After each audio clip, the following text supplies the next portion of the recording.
Beaucoup sont des enfants abandonnés par les mamans insensibles et au cœur impénitent qui jettent le fruit de leurs entrailles dans les poubelles et les caniveaux. Mais la responsabilité est partagée, a expliqué, exemple à l'appui, la ministre des Affaires sociales que nous réécoutons, Irène Marie-Cécile Mboukou-Kimbatsa. La responsabilité est partagée. Ce n'est pas seulement la responsabilité des mamans. Je pense qu'une maman qui a porté pendant 9 mois une grossesse et qui est forcée de jeter l'enfant, ça veut dire que cette maman a un gros souci. Ça peut être un souci mental, de maladie, mais ça peut aussi être un souci financier. Elle va se retrouver avec une grossesse et le papa a déserté. Vous savez, il n'y a pas très longtemps, nous avons supporté une jeune fille congolaise de Kinkala, handicapée. Cette jeune fille n'a pas les pieds, ne peut même pas s'asseoir sur un tricycle.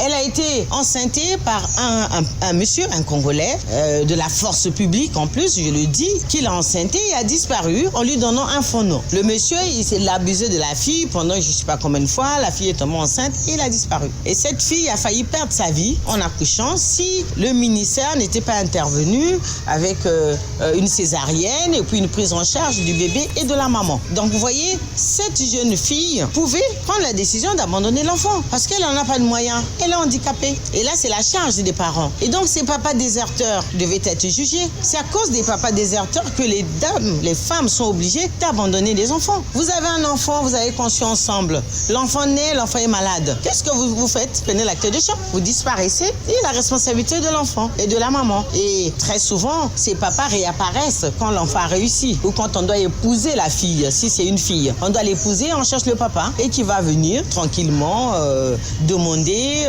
non, c'est moi le papa, alors que c'est un papa fantôme. Nous y travaillons, les textes sont en préparation, nous y travaillons, mais nous utilisons aussi les médias pour sensibiliser ces papas déserteurs, pour pas que nous nous retrouvions avec des enfants qu'on jette. Vous avez parlé de 7 jours, mais il y a des enfants qu'on jette à 2 jours, 3 jours.